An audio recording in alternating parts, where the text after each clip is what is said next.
Hello बच्चों, let's see this question. If one weight a small amount of a living tissue and dry it. Now, if the tissue is fully burnt, all the carbon compounds are oxidized to gaseous form and are removed. What is the remaining called? तो जब भी किसी भी compound को living compound को जो है जलाया जाता है, तो ये जलाने पर जो है कार्बन के जो मॉलिक्यूल्स होते हैं वो तो CO2 बनाकर एलिमिनेट हो जाते हैं। बाकी जो इनऑर्गेनिक पार्ट होता है वो इनऑर्गेनिक पार्ट पीछे शेष रह जाता है और ये एस के रूप में शेष रहता है। तो CO2 यहाँ से निकलने के बाद कंप्लीट ऑक्सीडेशन के बाद कंप्लीटली बर्न करने के बाद टिश्यू का जो पार्ट बच जाता है वो इनऑर्गेनिक पार्ट बचता है और इस इनऑर्गेनिक पार्ट को जो है एस के नाम से जाना जाता है। हिंदी में इसे राख कहा जाता है। एस या राख के रूप में जाना जाता है। तो इस क्वेश्चन का आंसर होगा एस। वहीं अपन बात करें फिल्ट्रेट क्या होता है, रिटेन रिटेंटेंट क्या होता है और स्लरी क्या होती है।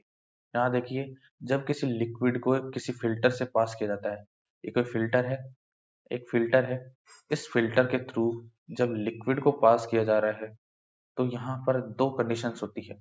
इस लिक्विड के अंदर हो सकता है कुछ इम्प्योरिटीज हो, कुछ सॉलिड मटेरियल जो है वो डिजोल्व हो।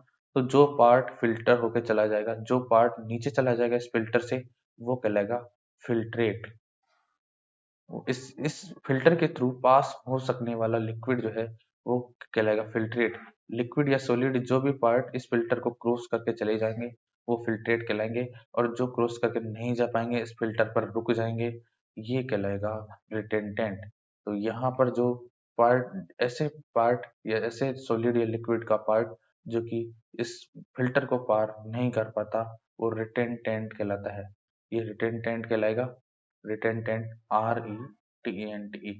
ये दो चीजें होती है। फिल्टर से गुजारने पर लिक्विड का जो पोर्शन गुजर जाता है, उसके साथ साथ कुछ सॉलिड भी चले जाएंगे, जो फाइन पार्टिकल्स होंगे वो कहलाएगा फिल्ट्रेट और जो नहीं जा पाएगा वो कहलाएगा रिटेंटेंट।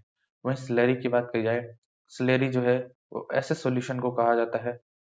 स्लरी एक सॉल्यूशन का ही टाइप है और ये तब कहा जाता है जब सॉलिड जो है उसमें घुला हुआ सॉलिड जो है ये बहुत ज्यादा हो लिक्विड के मुकाबले, या सॉलिड पार्ट जो है सोल्यूट जो है उसकी कंसंट्रेशन सॉल्यूशन में जो सॉल्वेंट है उसके कंसंट्रेशन से बहुत ज्यादा हो। वाटर की जनरली जो है मोस्ट ऑफ सॉल्यूशंस जो है वाटर में बनाए जाते हैं, तो वाटर में बनाए जाए गए हैं तो वाटर की मात्रा कम है और सॉलिड मटेरियल की मात्रा ज्यादा है या सोल्यूट की मात्रा ज्यादा है, तो ये सॉल्यूशन जो है वो स्लरी कहलाने लगता है।